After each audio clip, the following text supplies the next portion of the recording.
class, the principal announced her resignation in front of the entire school at the Veterans Day assembly. He didn't know that every veteran in that gymnasium, parents, staff, and honor guard, would slowly rise to their feet in silence and face her. Nobody in Harlow County had ever really looked at Margaret Elaine Caldwell the way people look at someone worth remembering. She was 61 years old, 5 feet and 3 inches of quiet resolve, with reading glasses on a beaded chain and a habit of arriving 40 minutes before anyone else. She taught history at Ridgeline High School for 22 years. She knew every student's name within the first week. She brought her own chalk because she preferred the texture of it. She kept a small cactus on the corner of her desk that had outlasted most of the staff. Nobody had ever asked its name. Nobody had ever really asked about Margaret either. She was the kind of teacher who lived in the background of other people's memories. Former students would say, "I remember that class, the one with the quiet lady." They rarely remembered her name. They remembered the feeling of the room, something that made you sit up straighter without being told. They didn't know where that feeling came from. This was, in some ways, exactly how Margaret preferred it. The school itself sat in a rural stretch of Western Virginia, the kind of place where football games drew bigger crowds than city council meetings. Ridgeline had a proud tradition of honoring veterans. The Veterans Day Assembly had been a fixture for over 30 years, bleachers packed, parents invited, a color guard from the local VFW post, and always a moment of silence. Margaret had attended every single one. She sat in the same metal folding chair in the front row every year, spine straight, hands folded, eyes forward. The other teachers sometimes whispered behind her, not cruelly, more in the way people whisper about someone they don't understand. She never wore a poppy. She never clapped too hard or too soft. She was simply present in a way that felt almost ceremonial, like she had practiced being still in rooms where loss was remembered. The morning of the assembly that would change everything began like every other morning. Margaret arrived at 6:45. She unlocked her classroom, watered the cactus with a measuring cup from her desk drawer, and opened the blinds exactly halfway. She graded 4 essays before the first bell.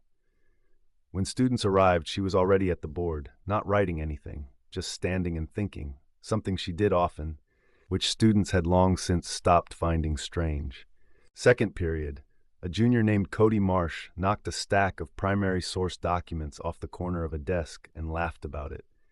Margaret looked at him for exactly 3 seconds without expression. He picked them up without being asked. This was the kind of authority she carried, quiet, absolute, requiring no performance. By 10:15, when the assembly was announced over the intercom, the hallways had filled with the restless energy of students who would rather be anywhere but class. Margaret walked to the gymnasium at a pace that never varied, nodded to the custodian at the door, and took her seat in the front row. The bleachers filled slowly. Parents arrived through the side entrance, veterans among them, older men in embroidered caps, younger veterans in their 30s, still carrying something invisible in their posture. An honor guard from the VFW took position near the flag.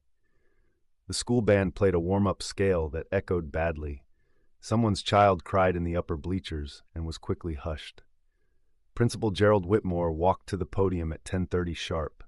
He was 54, the kind of administrator who wore his position like a blazer, always buttoned, always slightly stiff. He had been at Ridgeline for 11 years. He and Margaret had never once had what either of them would describe as a real conversation. He tapped the microphone. The gymnasium settled. "Good morning, Ridgeline. Today we gather to honor the men and women who served this country with courage and sacrifice. Veterans Day is not a holiday.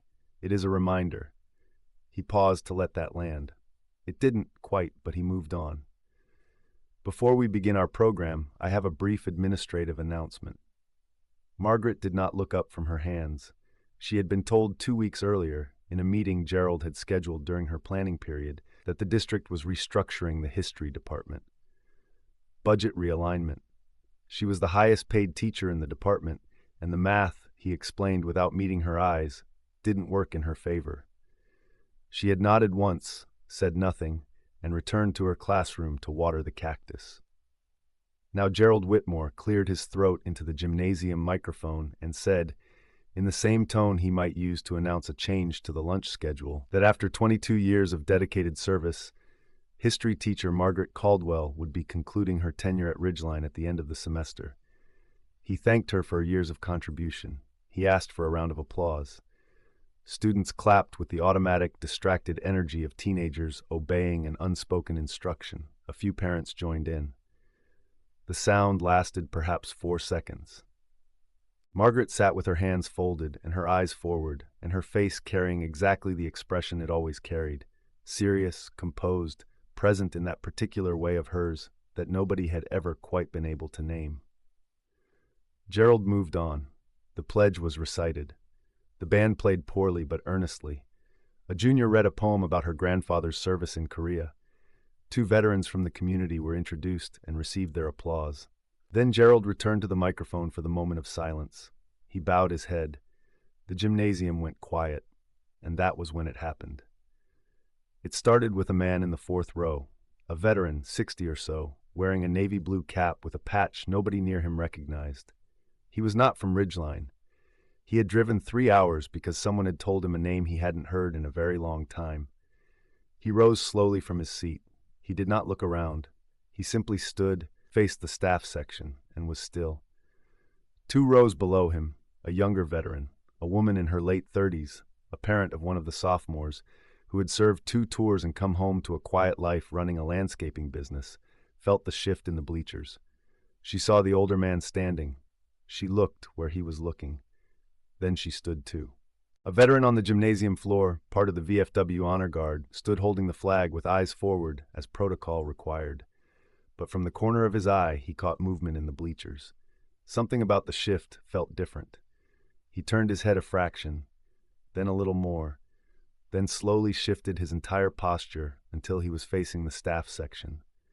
Another veteran stood, then another. A man near the gym doors who had come in late and was leaning against the wall with his arms crossed, a former Marine, recognizable by the way he held himself even in civilian clothes, straightened, uncrossed his arms, stood at attention. No one had said anything. No one had coordinated anything. There had been no signal given and no instruction issued. What was happening moved through the veterans in the room the way a current moves through water, invisible, fast, and inevitable once it starts. By the time 40 seconds had passed, every veteran in the Ridgeline High School gymnasium was standing. Standing and facing Margaret Elaine Caldwell, who sat in the front row of the staff section with her hands folded in her lap and her eyes forward in her face for the first time that anyone at Ridgeline had ever seen, showing something other than composure. Her jaw was tight. Her eyes were bright. She did not look at them. She looked at the floor. Gerald Whitmore lifted his head and saw the gymnasium transformed into something he had no framework to understand. Students were looking around in confusion. Parents were whispering, and every veteran in the room stood at rigid, deliberate attention, facing a 61-year-old history teacher who was staring at the floor like she was trying to disappear into it. Gerald said nothing. He had no words for this. He simply stood at the podium and waited. The silence lasted 93 seconds. When it ended, the older man sat down first, slowly, with intention, without hurry. The others followed. The honor guard member returned to position. The woman from the landscaping business wiped her eyes with the back of her wrist before sitting, quickly, as if she hoped no one noticed. The assembly continued. Gerald moved through the remaining program like a man walking through a room where the furniture had been rearranged in the dark. He closed with the usual remarks and dismissed students to 4th period. Margaret stood, tucked her chair back neatly, and walked out of the gymnasium without looking at anyone. But people had already started asking questions. The first person to approach the older veteran in the blue cap was a 10th grade student named Priya Mehta, who was on the school newspaper and had quick instincts for a story. She was 16 and fearless in the way that very smart teenagers sometimes are before the world teaches them caution. "Excuse me," she said, catching him near the gymnasium doors. "Why did you stand up? Who were you standing for?" The man looked at her for a moment with the evaluating patience of someone who has been asked hard questions in hard places. "You know your history teacher?" he said. "Miss Caldwell?" She's been here my whole life," Priya said. She's just our history teacher." The man smiled, not unkindly. "She's not just anything," he said. Then he put on his cap, adjusted the brim, and walked out to the parking lot. Priya stood in the gymnasium doorway for a long moment with her notebook open and nothing written in it. By noon, the story had moved through the school the way stories do in small institutions, imperfectly, in pieces, gaining weight as it traveled. Students had seen the veterans stand. Students had seen Margaret's face, and they had never seen it do anything notable before, which made the memory of it sharper. By sixth period, the theories had grown elaborate. What nobody knew, what nobody at Ridgeline had ever known, was that the patch on the older veteran's cap was a unit designator for a special operations aviation regiment that had operated in classified theaters for over a decade. The call sign in the operational logs of 4 separate missions, beside a name redacted in every public document, was one that every veteran in that gymnasium knew by heart. They called her Iron Veil. She had never talked about it. Not to colleagues, not to her neighbors, not to the therapists she had briefly seen after leaving the service. Not because she didn't trust them, but because putting certain things into language felt like removing them from the place inside her where they were safely stored. She had learned to carry weight by distributing it through routine, through work, through the small daily ceremonies of a life that made sense. She taught because she understood something about paying attention. She had spent years in environments where paying attention was the difference between living and not living, and she had brought that same discipline into the classroom without ever explaining its origin. When a student was frightened before an exam, she told them, quietly, that preparation was not about eliminating fear, but about making it work for you. She had learned that from a flight instructor whose name she still remembered and who had not come home from his final deployment. The pieces began to surface slowly, the way things buried deep always do. Not all at once, but in fragments that accumulate until the shape beneath is unmistakable. The older veteran's name was Roy Castellan, a crew chief on the night a rescue operation went wrong in 3 simultaneous ways, and the only reason anyone came home was a woman with a call sign and decisions made in 30-second intervals that should not have worked. He had not seen her in 14 years. He drove 3 hours because someone in his network mentioned, almost as an aside, that Iron Veil was teaching high school history in rural Virginia. He hadn't been sure he had the right person until he walked into that gymnasium and saw her sit down in the front row. He had known immediately. He had stood without thinking, not as a performance, but because his body knew what to do when Iron Veil was in the room. The others had followed because veterans recognize veterans, and the posture of respect, once it starts, moves through a room the way current moves through water. Priya Mehta published her article 3 days later. She had spoken to Roy twice by phone and filed a Freedom of Information Act request that came back mostly redacted, but in one unblocked paragraph, a citation for a Distinguished Flying Cross awarded to an aviator whose unit and engagement date matched exactly what Roy had told her. She knocked on Margaret's classroom door after school and said, simply, "Miss Caldwell, I know what Iron Veil means." Margaret had looked at her over the reading glasses on the beaded chain. She was quiet for a very long time. "Come in," she said finally. "Close the door." What Priya learned in that room over the following hour was not the full story. Margaret made clear that the full story was not hers alone to tell. But she told Priya enough.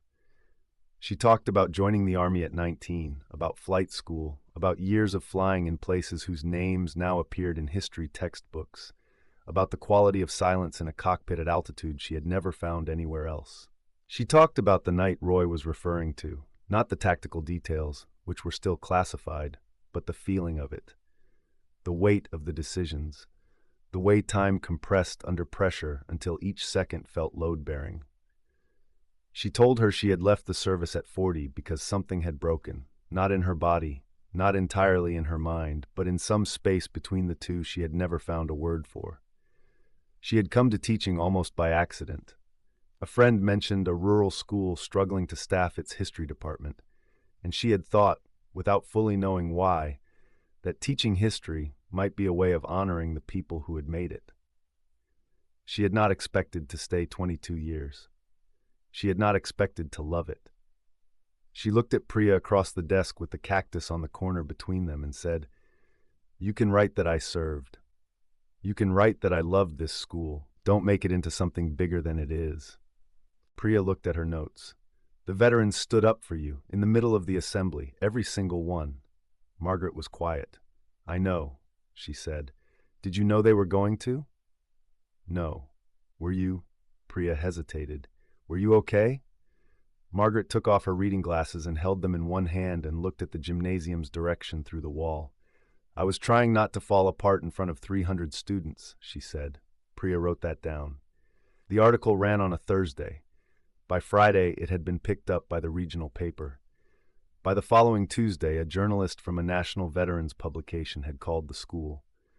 Gerald Whitmore, who had been fielding calls he didn't know how to answer, walked to Margaret's classroom during her free period, knocked, and entered without waiting, a habit she had always found graceless, and stood near the door. "I've been getting calls," he said. "I know," said Margaret. "I want to understand what happened in that gymnasium." Margaret looked at him with the patience of someone who has learned to give patience to people who have not earned it. "Veterans recognized a fellow veteran," she said. "That's what happened." You flew? For 21 years. Gerald opened his mouth and closed it. He looked at the cactus. He looked at the woman who had sat in the front row of every Veterans Day assembly for 22 years and whom he had publicly dismissed without knowing a single real thing about her. He said, then stopped. "The end of semester arrangement still stands," Margaret said quietly. "I'm not asking for anything to be reversed." "Margaret, I've had 22 good years here," she said. "That's not a small thing. That's not nothing." Gerald stood in the doorway for a moment longer. When he left, he closed the door softly behind him, which was not something he usually did. The following week, Roy called. They talked for a long time. She heard about people she had known, some still serving, some retired, some gone in the way that people in their line of work sometimes go. There was a reunion being planned for the spring in Texas. People wanted her there. She said she'd think about it. After she hung up, she sat in her kitchen with a cup of tea that went cold. She thought about the day she had decided to leave the service, the drive across Virginia, stopping at a gas station in a town she'd never heard of, a woman behind the counter asking where she was headed, and Margaret saying, honestly, that she didn't know yet. She thought about the first day of school, standing in front of a classroom of juniors and feeling, for the first time in a long time, that she knew exactly where to stand. She thought about the veterans rising. She had not let herself look during the silence. She had stared at the floor because she understood that if she looked up, she would lose the composure she had spent decades building. But she had felt it, the way you feel something even when you're not looking at it. She had felt every single person rise. She had known without looking. She thought it was probably the most honored she had ever felt in her life, which was a strange thing, to feel most honored in the moment you were being publicly let go. But she had always understood that the value of a thing and its recognition almost never arrived at the same time. On her last day at Ridgeline, Margaret arrived at 6:45 as she always had. She watered the cactus. She opened the blinds exactly halfway. She stood at the board and thought. When students arrived, she was ready. In fourth period, Cody Marsh, the junior who had laughed about the papers he'd knocked over months earlier, raised his hand at the end of class and said, without being prompted by anything, "Miss Caldwell, I just wanted to say that, I'm going to remember this class." She looked at him. "Good," she said. She was cleaning out her classroom at 4 in the afternoon when she heard footsteps in the hallway, too many footsteps, and too deliberate for a school that was mostly empty. She kept packing the books she was placing in a box. She didn't look up until she heard someone stop in her doorway. Roy Castellan stood there with 4 others she recognized from a long time ago, faces older than she remembered, but ones her eyes went to with the immediate, involuntary recognition reserved for people who had once kept you alive. She straightened. They were not in uniform, but they stood in the way that people who have been in uniform stand, and that was its own language. Roy said, "We thought you might want some help carrying boxes." She looked at him for a moment.